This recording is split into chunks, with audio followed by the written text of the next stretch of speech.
in all 6 aspects of health. Every week, we share tips to improve your mental, social, spiritual, financial, intellectual, and your physical health. Today, we're focusing on your physical health and the topic of calories. How can calories and learning all about them help improve your physical health? We will find out. We've got 3 awesome guests waiting backstage to give us 3 tips on how to do this.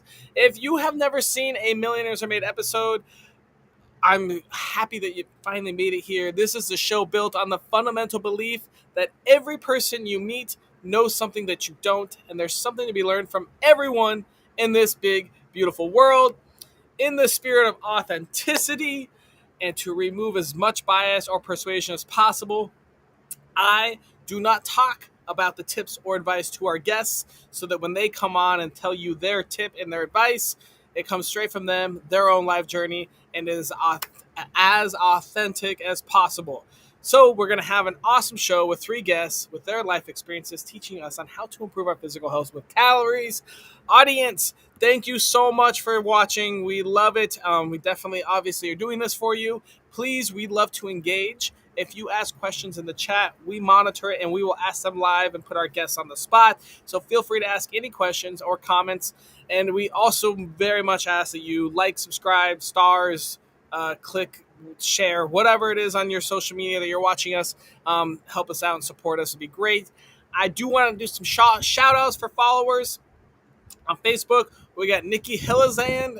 Thank you so much for following us. Instagram, we have Mia. TikTok, we got Travel with Linda. And on YouTube, we have Gali Hugman. Thank you all so much for following and helping us and supporting us. If you want to be a guest on this show, we are dropping the link right now. I know you've got something you can share, and I know that you would be awesome to come give your expertise to the world and help us all grow together. Please click that link, sign up as a guest. And if there is something on your brain or in your life that you're currently going through that might be a bit of a struggle, let us know. We would love to have topic ideas. We always need new topics to go and build our shows. We will go out and find 3 awesome guests that will give us some advice and hopefully get you through that little hump that you're going through. And if you are going through a hump and you need some advice, I love doing coaching. I do free coaching sessions, free growth consultations. That link's being dropped right now. Feel free to hit me up and we can chat about what you might be going through and hopefully work our way through it. And without further ado, we are now going to, we have to announce some of our sponsors. This show is brought to you by Sarah Jones. Sarah is amazing. She helps people master their personal and business finances to build stable foundations for their future while she travels the U.S. full-time in her RV with her husband. She is amazing at getting you out of debt and helping you with financial decisions for the future. Go check out Sarah Jones, link being dropped. Next up, we have Craig Satkovsky. He's amazing, super smart, a human behaviorist and a mentor, but he's really focused on helping entrepreneurs discover their true identity, purpose, and then using that to achieve growth in their business and their personal life. Craig's awesome, super smart. If you like intellect, go check him out now. We have Island Trail Adventures with Gali Pratt. Island Trail Adventures is an awesome hiking company here in St. Thomas. If you ever come to St. Thomas and you don't go on a hike with them, you are missing out. Gali is amazing, knows everything about the island, and you get to watch him hike in flip-flops up giant mountains on Rock City. He's awesome. He offers guided hikes through scenic Caribbean trails, blending stunning landscapes, rich history, and nature for an unforgettable journey. And our final sponsor here is Josh Perry. Josh is a resilient leader, he's a co-host on this show, inspiring others to overcome challenges with determination, guiding them to reach their full potential and achieve greatness. Check out the link and go follow Josh. Super smart guy. Awesome to have him. And without further ado, we are going to bring Samir out and learn about physical health and calories. Samir, tell us who you are. Austin, man, it's a pleasure to be back. I was, I think, one of your first guests about a year ago, so it's really awesome to be joining you now. Listen, my name's happy to have you back. I'm Samir Dasani. I'm a health coach, and I'm also finishing a PhD in anthropology. I help people basically reverse autoimmune these days. That's my specialty, especially vitiligo, which is the autoimmune that I had, but anything, multiple sclerosis, lots of other things as well. And of course, health, nutrition, losing weight, all that good stuff too. I love it. Samir, I do remember your last time. It was a great show. I'm excited to hear what you have to say. I need your advice, though. I need to know if I wanted to improve my physical health with calories, what simple piece of advice would you give me? Yeah. Can I say fucking ignore calories? Is that good advice? So listen, That's great I think we advice. need we need to fucking we need to just be a little bit precise in our language. A calorie is the amount of heat at the elevation of one atmosphere. So I can see you're right at sea level. So where you are, the amount of heat needed to raise 1 gram of water, 1 degree centigrade, that is a calorie. So in other words, calories are heat. When's the last time, Austin, you ate some heat? You're there in the hot sun. Can you eat that heat? You cannot, right? We eat food mass. Now, if you didn't want to eat the food mass, you could burn it. And if you burned it, so first you have to ignite it, then yes, you could generate heat from it. And so whenever we're talking about calories, we're talking about this really imperfect thing that happens in a machine called a bomb calorimeter. So you put water, you put food, you burn the damn food, you raise the temperature of the water, you calculate how much the temperature raised, and based on that calculation, you can say food had X amount of calories as potential energy. They're not actual calories, right? What they turn into the body is a completely different thing. Point number one. Point number two, calories are a really bad measure because there are things like, for example, plutonium. A gram of plutonium has about a bazillion calories. Does that mean if I eat a gram of plutonium, like I'm gonna like you might fucking glow in the dark? Like I don't recommend it. But does that mean you never have to eat again because you got all the fucking calories of your life in 1 gram of plutonium? Of course not, right? So the first thing is let's stop thinking along those lines. The way people practically use calories is in terms of limiting the amount of food they want to eat, for specific purposes, right? So if you have weight to lose, you might want to use a caloric system, quote unquote. It's not exactly calories, but limit food mass to lose weight, and that is also a stupid fucking idea. Why? Because we know study after study after study, people who lose the weight that way put it back on because most of what we're burning, quote unquote burning, we don't burn calories either. That's a different story. We won't have time to get into it. But the energy that you're using through the day mostly is coming from the energy that is not related to exercise. It's not related to running. It's not related to moving. It's related to just keeping your heart beating. It's related to keeping your brain moving, right? It's called the basal metabolic rate. And when you limit your food, your body thinks you're a fucking idiot, thinks you can't hunt, thinks you can't get anything done. And so the body slows those things down. People who are on caloric restricted diets will know that your body temperature actually goes down. You feel colder, right? And when you're doing that, it actually now it's the case if you go back to eating the number of calories, the same amount of food that you were before, you're going to actually gain weight, even though before you weren't gaining weight, you were just staying the same. So there's lots of reasons not to do this. If you're interested in actually losing weight, what I would say is fucking, first of all, just leave the calories alone. Don't touch that. But look into things that we know do not have the damaging effect of the BMR stuff. What are those things? Well, fasting is not a bad starting point. Fasting will always limit calories as well. So if you're a calorie fucking counter, if you're a Lane Norton guru, cool. You'll get it too. You'll limit your calories. Fasting is something to look into. Ketogenic diets is something to look into. Carnivore diets is something to look into. So there's a number of things. You could even do like vegan diets. Like I'm not dogmatic about this, but there's approaches that actually will increase your satiety and will change your hormones and will actually make you function better, will make you a healthier human being without trying to count calories. Counting calories is about the stupidest thing you can do. And by the way, who are the people who have innovated what we know about counting? Again, they're not calories, but quote unquote calories. They're the bodybuilding community. They're people who are going on stage and really showing off their muscles and so on. Full credit to them. If that's their goal, I got no issue with it. But you should know that the average life expectancy of a bodybuilder is like maybe in their 40s, maybe. They all die young because they've been tanking and they've been doing this weird stuff to their metabolism since they were teenagers. So, if someone says they want to be a bodybuilder, if my client comes to me and says they want to be a bodybuilder, I spend like I never talk people out of anything. I'm a carnivore keto person myself. If someone comes to me as a vegetarian, I have two very strict vegetarian clients right now. I don't try and talk them out of it. That's fine. But bodybuilding is the one thing I will try and talk you out of because to me, that's like really, really dangerous and potentially life threatening.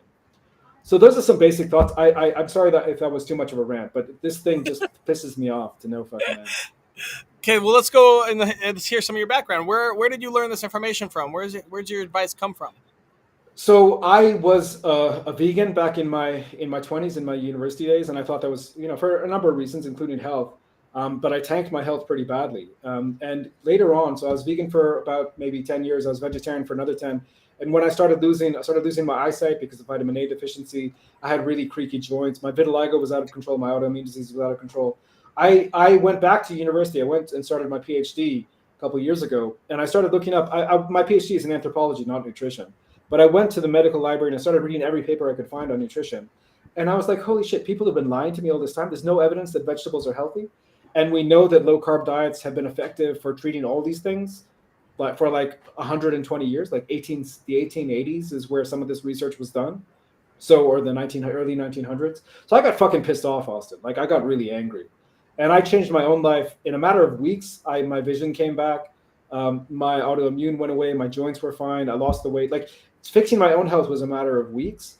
And then I got pissed off because I was like, if this is this easy, why can't other people do it too? And so that's when I did my training in nutrition and health coaching and so on. And now I help other people do it as well. But my biggest point of contention is that this is not hidden information. It's all fucking out there.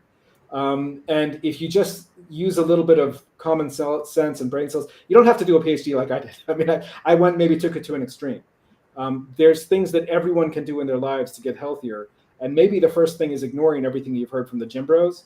And maybe the second thing is like taking things you hear from your doctor with a grain of salt too, because I'm not, yeah, no one is talking about these things, but they're so fucking obvious. Awesome, Samir. I love it. We're gonna have to get a gym bro on next time. We're gonna move. We're gonna move on and talk to Vicky real quick.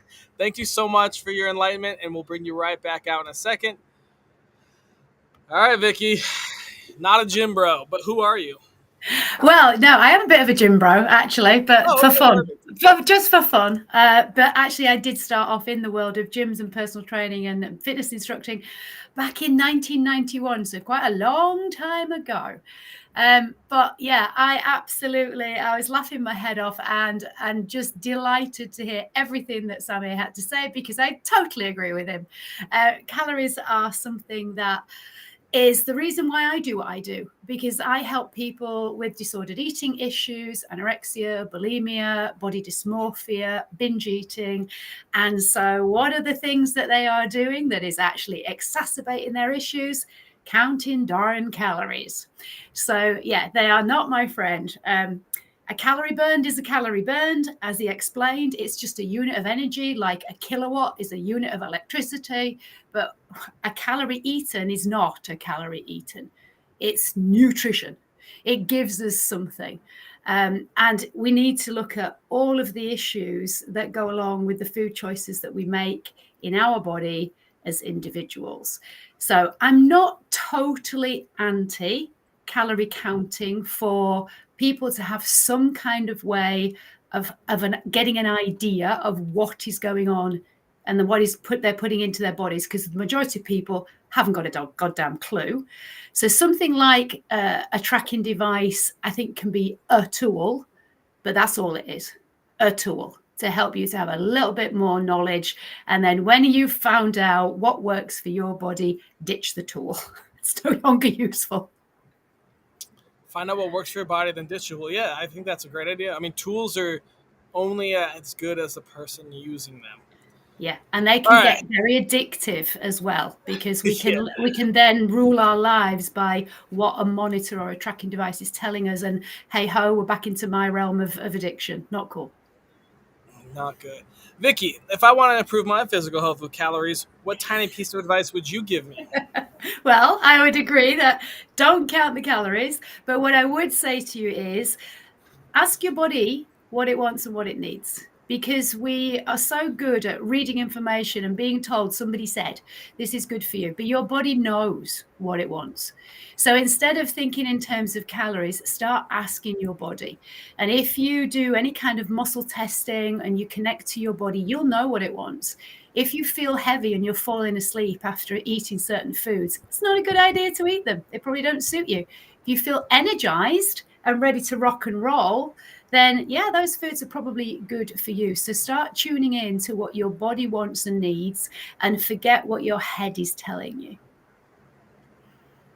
I love it. All right. Well, let's see what you got to say, Vicky. Where on your life journey did you learn this information? Well, yeah, my history was bulimia, anorexia, disordered eating, binge eating, alcohol addiction, you name it. I was the person who could tell you every calorie in every food at one point I knew without looking it up. And it caused serious problems because when you're trying to focus your life around energy in, energy out, and believing the madness that you can burn off calories through exercise, and that's a really good way of losing weight, which I hate weight, by the way. If we're talking about body fat, aren't we? I don't know anybody who needs to lose weight. You chop an arm off, you've lost weight. Yeah. But Come on. I think we're talking about, when we're talking about weight, we're actually meaning losing body fat. And this is, again, language is important, and people are getting confused because we're using really sloppy language. Okay, weight is just like calories. It's just a number of something. Yeah, it's not what we want to do. When we're changing body shape and body composition, we're usually talking about increasing lean muscle tissue and decreasing fat tissue. Yeah, but when we start using terms like weight and calories, it's all wishy-washy, it's all messy, and people just get confused. So that's why I got into it. I was really confused. I was doing crazy things like stuffing my face with foods that I told myself were too high in calories and I shouldn't be eating, but I couldn't resist them. I didn't want to keep them in my body, so I got rid of them by throwing up, by exercising like an idiot. And after doing that for nearly 20 years, gets a bit wearing and a bit tiresome, and I decided it was time to change. So when I decided that enough was enough, the help that I needed, the information that I wanted to help me was not available. So I did kind of what Stamir did. I made it my business to find out about the gut-brain connection, about how the body works neurologically, physiologically, biochemically, epigenetics, you name it. I looked into it so that I could find out about changing habits, about understanding addiction, but also really understanding what food does within our bodies and, crucially, our brain, and how it affects the way we think, as well as the way we behave, feel, and actually converse and commune with others. So that's why I do what I do, because I couldn't find the information I wanted, so I found it out for myself and devised a method to help people. I love it. Awesome, Vicky. Thank you so much. We're going to go ahead and move on to our next guest. Let him get situated real quick. All right, he's ready. All right, Don, who are you? Well, this is going to be fun because I probably object to both of the previous guests. So this is going to be interesting. So I, 27-year Air Force veteran, 9-year corporate, 7-year entrepreneur. I help people live their best life. As a career transition coach, I'm helping people find that job that energizes them, that they really enjoy. And as a volunteer, like with Leukemia Lymphoma Society, I'm helping them raise money so that we can help the kids and the young adults who are getting blood cancer, who aren't having an opportunity to live their best life. So we give them either, they're doing research to try to find cures, or they're giving things to be able to make them comfortable as they go through the process, because it's painful. But everybody deserves an opportunity at their best life. And father, 42 years, well, husband of 42 years, father of 3, all millennials, and just loving grandfather of 4. So just loving that phase of life. I love it, Don. I love it. All right, well, let's hear your advice then. If I Yeah. wanted to improve my physical health with calories, what tiny piece of advice would you give me? Yeah, I think tracking is important. I get everything Samir and Vicky are saying. What is a calorie and all that kind of stuff, but you have to have something to measure where you're at and where you want to go, and something that people can understand. I hate to say it, you get too technical, and people just eyes roll back. They give up and they walk away. So calories and macro about fats, carbs, protein is something that most people can get their hands on and try to track. Um, if you don't do something, it's like what Vicky said a minute ago. What does your body want? Well, I know what my body wants. It wants cookies and cakes. It loves it. It tastes good. I will be sedentary. Is that the right word? I'll sit in front of the TV. That's what my body wants. It doesn't want to get up and go walk or run or lift weights or do all the things that I need to maintain the muscle, build the muscle, do that kind of stuff. I was in my my new medical doctor yesterday, and he's like, "Man, you got a great heart. Your lungs got great capacity." Well, I've been working out habit-wise, discipline every morning for probably 40 some years. What do you Walking. do typically for a workout? Well, it varies. About 20 minutes of aerobics, walking on the treadmill because my knees are too bad to run anymore. And then a lot of calisthenics, yoga. And then I get into this thing with a muscle booster app just to try to do body weight and sometimes weight resistance exercises. And it's been really good. And I do agree with Vicky. It's about how your body feels. But when I feel good is when you know, the pants feel right. I feel good about myself mentally, those kind of things. And that comes from me tracking. I've used MyFitnessPal. I'm jumping into the next part, but I've used MyFitnessPal to help track those. Nice. So you told us a little bit about your past. Tell us a little more where you learned where you learned your piece of advice. Yeah, two things. One, on day 3 of officer training school, I got told that I weighed in at weight. Now that kind of shocked me, right? Because when I left Milwaukee, I was 4 pounds under my maximum weight. But what happened was, while I lost 2 pounds, they dropped my maximum weight 6 pounds. So I had a choice. The next morning at 7:30, I was going to weigh in. I could either weigh in at or over and go home, or I could weigh in under. And and I agree with the piece that was binging right there, man. I didn't eat a thing for 24 hours because they were not going to kick me out, but that was unhealthy. So I went on a piece of learning over life about how to manage those things.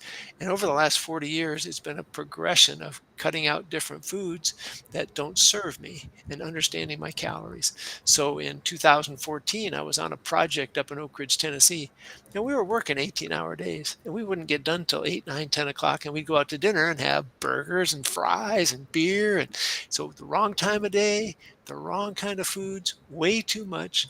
And no matter, I was getting up at 5 in the morning, just like I talked about a minute ago, and doing the insanity workout for over an hour. I mean, my heart was pounding hard, and I gained like 20 pounds. I gained 20 pounds.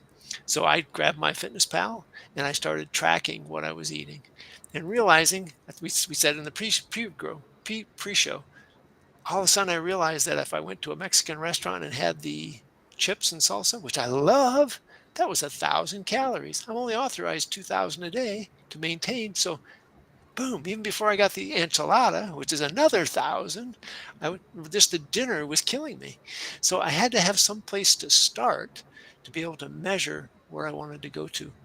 And so when I started MyFitnessPal, a buddy of mine on that team told me about it. I started tracking, and the weight just started falling off. I had gone from a 38-inch to a 40 plus. My pants were all tight. I needed to buy new pants. Well, guess what? Within a year, my wife said, "You need to buy new pants," because I went from a 38 to a 35-inch waist. As soon as I started tracking it and just measuring it and still working out every day, the weight just started coming off, and I started feeling good about myself again. And I disagree with throwing the tool away, because you will go back to what your body wants. I go back to cookies. I love sweets. I just went last Friday because my mother-in-law had a birthday. So I bought her a little nothing but bunt. So I bought myself one, and then they gave me one. So now I'm eating, and I'll go over a couple of days. Take me about 4 or 5 days to each one. So it's about 100 calories.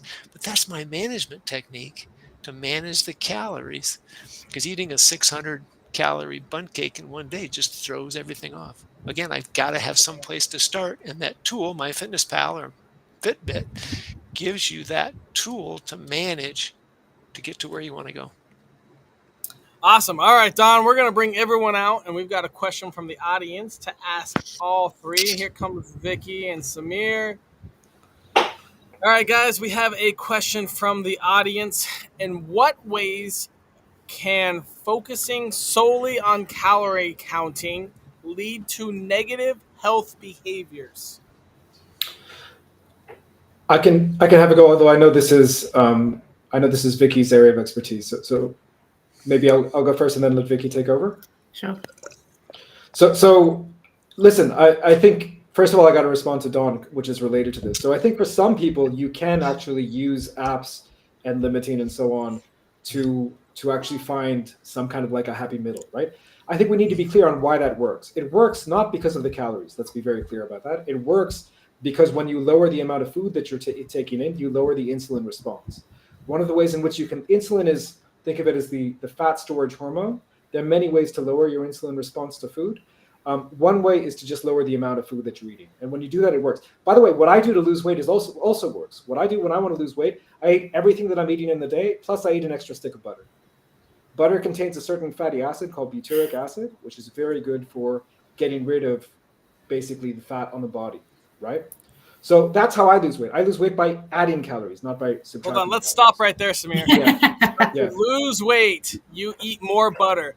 Now, that's correct. Is this it's not margarine, or like, tell us more about what 100%. type of butter? I mean, the freshest butter you can get. I mean, in South Africa we have very good dairy, very good butter. The point is, the butter contains, again, this is all getting back to the insulin response and so on. Butter contains a certain kind of fatty acid, butyric acid, short chain saturated fatty acid, which responds to the hormones in the body, right? And it will tell your hormones, holy crap, we got lots of energy coming in. Butyric acid has to be burned. It can't be easily stored. So we're going to burn this, and all that fat that's on your body, we're going to burn that too. You're teaching your body how to burn fat by eating fat, and you change your body composition. I mean, I was when I did that experiment, it's a little bit rough eating a stick of butter every day. I'm going to be honest; like, it's not the most pleasant thing in the world to do. But when I was doing that, I was in some of the best shape of my life. This was a few months ago, right? So that's just something there. Now, why would we? To get back to the question of how this can lead to negative behaviors. When people obsess about anything, right? We have this clean eating phenomenon. We have this like beating yourself up kind of phenomenon. And it's really hard to make any kind of progress when you're doing that. So for some people, and Dawn may be this person, using the calorie tracker app can be a healthy behavior, can be a healthy tool to help you hit your macros, to help you hit whatever, to help you hit your strategy, whatever it is. Fine, agreed. For some people, including many of my clients, like, I don't want them to have a scale in their house. I want them to throw away the scale, please, because they obsess about it. And it's just not healthy. Now, I can have a scale. It's okay for me. I don't like the calorie tracker app. I don't wear a smartwatch anymore because it just bothers me too much. Like, I get too obsessed about it. I have this OCD stuff that happens with it, right? So you have to know who you are and what the tools are that are going to get you to where you want to go. And being overly obsessive about this stuff is really not the way to go. Yeah, there's one thing Samir and I agree on, which is it's got to be, and I think this is what Vicky said, is you've got to be to you and what you want and how you react, right? Your personality. For me, as a C disc personality, I need that analysis, the routine, the discipline.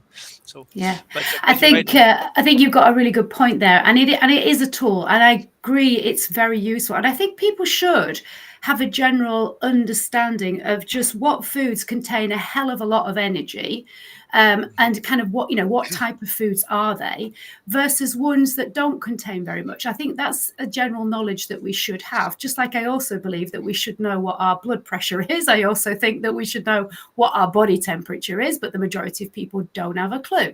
And so is it a tool that I think has its uses? Absolutely.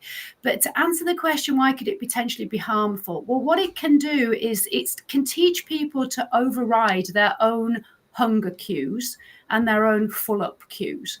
And that is something that is, I think we're already doing that as a society anyway. We're teaching people to snack between meals just because, well, everybody is. And it's there. And it's got nothing to do with whether we actually are hungry or our body needs nutrients.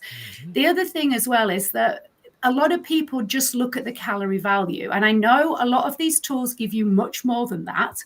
But the majority of people don't scroll past the calorie information and actually look at the nutritional information, which means that a lot of people can be eating the, in quotes, right amount of calories to maintain their weight, but they are nutrient deficient, which means that is setting them up for all kinds of issues. The other thing is just counting calories tells you nothing about, as Samir has said, what's going on with your insulin, with your glucose, with your inflammation, etc., etc. And it's certainly not giving you any information about how your body is going to feel long-term from a longevity point of view. They can be obsessive, without a shadow of a doubt. And it can stop you enjoying yourself, because if somebody invites you for a night out, but you've hit your calorie count, you're potentially going to sit there and not eat, or you're potentially not going to go at all. Austin's going, not eat, right? Or you're going to blow it, in which case then we get in this crazy, stupid compensatory mode the next day. So it can potentially lead to harmful behaviors, which can then lead to some kind of disordered eating or an eating disorder. Yeah, that's where I love the idea of at some point you got to give yourself grace, right? If you're going to go out, you're going to eat a little bit more, but over the next couple of days, I'm going to reduce it back and I'm going to get back in balance, or however Yeah. you and your body can work it. But I love what Vicky said, is figuring out what your body needs from that perspective. Yeah. But I Absolutely. still agree, you got to have And I something to think track. also, I think you're right in that it can be a very, very useful tool, and there's no doubt about it. But unfortunately, it's only half the story. You've still got to know a little bit more than that. So you've got to know what foods create inflammation in your body, what foods actually have certain nutrients but not much else in them, and everybody's body works differently. Samir said he likes the whole keto style of eating. It suits him and his body. Conversely, he's got 2 clients who are vegan, vegetarian. That suits their body, right? What we know is we're not all designed to eat the same diet. And there's so much information about food and nutrients out there. And everybody quotes the blue zones. But when you look at all of the countries, right, they don't all eat the same foods. Their diets are incredibly different. What means to them the most important part of food and nutrition and all that kind of stuff is usually because it's community. It's a way of getting together with people to nourish. And that's the key word, to nourish our body, brain, and that's what it's meant to be. It's not just calories. And sometimes we can just make food about calories. You're meant to enjoy it. It's supposed to be fun. I think that's so important, Vicky. And what I'd say, just to get back to the blue zones for a second, my second favorite topic next to calories. I think I wasn't going to go there. one thing that they have in common is that they don't really eat a lot of ultra processed foods. So, Dawn, not to pick on you, but since you mentioned the bundt cakes, for me, you mentioned that it is a bundt cake, that you referred to, yeah. Yep. So. Yeah, there actually is a shop like that near my parents' place in Bethesda, Maryland. And, I walk by it. When I used to walk by it 5 or 6 years ago, I used to be really tempted. And I go, oh, there's a pull. Smelled a nice aroma coming from the shop. And now, for me, that is refined sugar, refined grains. Like, I don't consider it human food. Like, it doesn't have the least temptation for me, right? That's good. So if, by the way, if I eat it, my vitiligo will come back, my asthma will come back, my joints will hurt. Like the impact is going to be immediate. Like you're describing a case where you feel like you can't run because your joints aren't working, for example. I don't know your situation. I can't make medical judgments, but I can just tell you I was in the same place 5 years ago. Now I can't remember which was my bad knee. Like I literally can't remember because once I cleaned up my diet, every symptom of arthritis disappeared. Right. So I'm not saying that may be the answer for you, but I'm just saying for a lot of us, once we take away the foods that aren't really foods in our diet, and once we say, okay, what foods would our great grandparents have, just at a bare minimum, what foods would our great grandparents have recognized as food, and just stick to that as what we're going to let in our body, suddenly all of these diseases go away.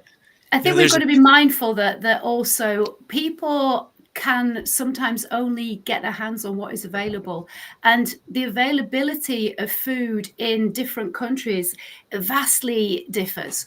We've got food deserts in America that us in the UK just can't get our heads around, but it's a real thing.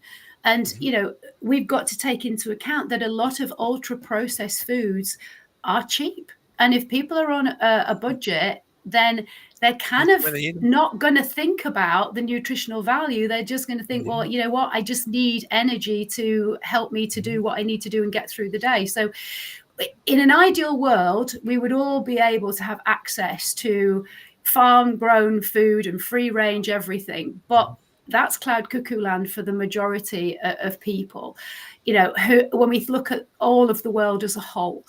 And so I think understanding that we need to use some kind of tools to understand what our body does require in terms of, if we do eat more food than we require, our body's going to gain fat. We're probably not going to feel good. If we eat less, that's the same. We're probably not going to feel great. We'll lose lean muscle tissue. We might not lose as much fat as we'd like to think we would. But we've got to be mindful that we have to help people to be able to do what they are able to do in their circumstances. And I think that's the key. And having a tool like a tracker and looking at calories, but seeing them as just something that is more information to help you to make better choices from a nutrient point of view. I think that's where we need to be kind of really going with it. I love what you guys are just saying now. If I can jump in, because just like Samir said, and Vicky, as you eat something, watch the body's reaction. Right? Yeah. My wife, she's lactose intolerant. She does not make the enzyme. Her body does not make the enzyme to digest lactose, so she cannot have milk and a lot of milk products. Which works nice because she goes out to a restaurant. She can't have most of the desserts and a lot of the foods, right? So she has to watch that very carefully. So it would just be just like Samir said. There's probably things that I eat that cause the knee problems, right? Right now I'm happy because as I walk 10,000 steps a day, that squishing of the juice into the joint is what I'm told. Um, it I haven't had a knee injection in 4+ years. Now, there's probably something in there that how I have changed my diet to have less inflammation and less problems. So it's understanding how your Yeah, body reacts to it. That's for some good sure. stuff. I love that. I think we all agree on that piece. Yeah. For sure. There's a lot. There's a lot of good stuff in here. I just want to pick on one thing that Vicky said that I think is true, but true with constraints, right? So I've actually lived in those food deserts outside of New York City. I've also worked on international sort of right to food campaigns in some of the poorest places in the world, in India, Bangladesh, Vietnam, and elsewhere. And what I would say is, pretty much everywhere you can get some kind of fresh foods, or you can arrange to have access to fresh foods at reasonable prices. And I think that there is a tendency to use the socio-political stuff, which is very real. I don't mean to downplay that, but then to say that that's the be all and end all, and people are just going to have the Twix bars and so on. And I don't think that's the case. I think there are initiatives even in the poorest places that people can be part of. People can build a community and have access to nutritious, wholesome, fresh, real foods. Foods that your ancestors, culturally appropriate, real foods that our ancestors were eating. So for me as an anthropologist, that's what it really gets back to. All of these diseases that we're talking about, the neurological diseases, the eating disorders, the heart disease, the whatever you want to talk about, Alzheimer's disease, they're all pretty much diseases that became common in the population in the last 50 to 100, maybe at most 120 years. And that means something weird is going on. And I think a lot of it is the food supply. Not the only thing. There's other things going on, smoking, pollution, many other things, right? Yeah. But just in terms of the food supply, if we can at least think in terms of, okay, what would my great grandmother have recognized as food, including the ratios? Like, if I just have potatoes or if I just have meat, I think my great grandmother or even my grandmother who I knew or my grandmothers, like they wouldn't have been like, dude, that's weird, man. Take some vegetables. What are you talking about, right? So like at a basic level, if you're healthy, that's a good starting point. And then Dawn's point that actually we got to tailor it for needs, etc. That's very true as well. So the starting point may be one thing, but where you end up is another. So what I would urge is, in the past couple of weeks, I've had clients who've been suffering from very weird things, from stage 4 cancer to, again, dementia and so on. And what we say is, look, just think, I know your doctors are telling you one thing, and I'm not saying ignore your doctor's advice, but in addition to your doctor's advice, think through the kind of diet that is going to support your healing journey. And that grandmother is a very good starting point for that discussion. It's not the end point, but it's a starting point. And then you eat like that for a week or two, and then you tailor it to your needs, and you say, okay, this much isn't suiting, that much isn't suiting, and maybe I need to go a little bit harder on whatever it is, the fats, maybe I need to go a little bit more harder on the carbs. You have to tailor it to your needs. But at least thinking in terms of ancestral human foods, I think that's going to get you on the right track. Yep, good stuff. Yeah. I love it. Two things I do want to add to it. First off, I think one of the worst addictions in America right now is sugar. And I think that I see some trends against it, but it's tough. Everyone is so addicted. We have it in our bread. We have it like in places it shouldn't be. But sugar is a huge one. And the second thing to talk to you, little Samir, my island doesn't really export anything or any kind of food. It is expensive to get healthy food here. Something that I'm trying to work on with my Insta farm and growing here, but there's not really many farms here. You might be able to get some fruits, but as far as meats or poultry or eggs or anything like that. Everything is imported, which makes it expensive. So I could, and this is definitely, it's expensive to live here food wise for sure. When you're talking about, I think I just bought 2 dozen eggs for $22. Yeah. And that's the bulk pricing at the bulk store. So it can be, it's definitely challenging here. And this is technically America. So I could see how some even rougher areas could have a more challenging way. So I love that you're part of that, Samir, that organization getting food everywhere. And I think it's huge. And I think it was Vicky that mentioned earlier about community, getting together, eating and cooking and growing. And I think that that's huge. I mean, everyone should, every community should really be growing for themselves locally. Obviously, it's not going to really happen with everything. You can't just have all the fruits and all the meats everywhere and every environment, but the more you can, the better off it'll be. And I'd love to open up a vertical farm here and grow a bunch of fresh produce down here to save a lot of money and keep it local. So hopefully that'll happen soon. Awesome. All right, guys, we got to wrap this up. We are so far behind. I love it, though. It's been a great episode. Lots of tips. Even the audience has been sitting there going, what the hell is going on? This is crazy awesome. But we do have to come up with a daily challenge. We got to come up with a task to improve your physical health with calories, and that task must take less than 5 minutes a day, cost $0, and be available to anyone from Madagascar to Sweden. What thoughts do you have? I think the one thing we agreed on is when you eat something, pay attention to the reaction in your body. Yeah, Right? I think Gives you so. thoughts. Yeah. Yeah. I think that's mindful easy to eating. do. That would be really easy for anybody to do no matter where they are. And it doesn't take long to just notice how do I feel? Do I feel heavy? Do I feel tired, or do I feel energized? And am I Or sick. satisfied? Or am I craving more? I think answer those questions and it will give you a lot of information about what's happening for you. So practically speaking, what I think that looks like is mindful eating. So just as you're sitting down to eat, feel yourself sit, meditate maybe for a few seconds, 30 seconds before you eat your meal, and then maybe set a timer for an hour from then Yeah. and say, okay, how am I feeling in an hour? And how did that food agree with me? How does that sound for practical? And maybe takeaway? write down what you ate and then maybe write down how you feel.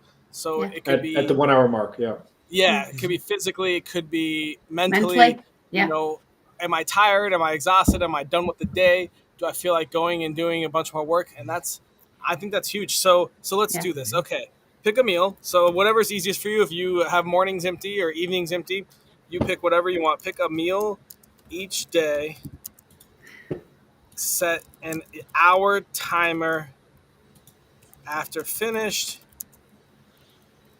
when timer goes off, write down what you ate and how you feel. I think that's actually a really good one. It's going to be fun to kind of figure out exactly. I like that. Good. That's great. It's good. Cool. And that's simple. Set a timer for an hour and then sit down and even just being present with your food and what you ate and your feelings, just thinking about it, I think would be very helpful to a lot of people. I was going to say one thing that people could do, which is a challenge as well, because we do know that if we eat with distractions, we absolutely eat more. Because we're not being mindful. So eat without distractions. I think we could get people to start doing that. And again, anybody in any country, anywhere can have a go at that. Yeah. Switch off your devices. Don't do anything except for fully focus on your food. And I would say try and put your utensils down between mouthfuls. So you're not having it there and loaded, ready to go. Slow down. Yep. Okay. All right. So remove distractions, set a timer for an hour. Then after that hour, just kind of write what you had and write how you feel. And hopefully you'll start seeing some sort of trends in your life. Beautiful. I Sounds think good. that's a good one. Yeah, I think that's a real good one. It's going to create a lot of good benefits. Yeah. Awesome. All right, guys. Well, we got to wrap this up. Thank you so much for coming out. I'm going to put you guys backstage. We have a great daily challenge. It's going to be fun. Awesome tips. I hope you guys all enjoyed it. Thank you so much for watching Millionaires Are Made. This episode was physical health and calories. We learned a lot of awesome stuff, a lot of new stuff, and it sounds like you guys did too. Be sure to tune in. We go live every Wednesday. We will have restreams going on throughout the day, so come check us out. And hopefully we'll see you on one of our future retreats.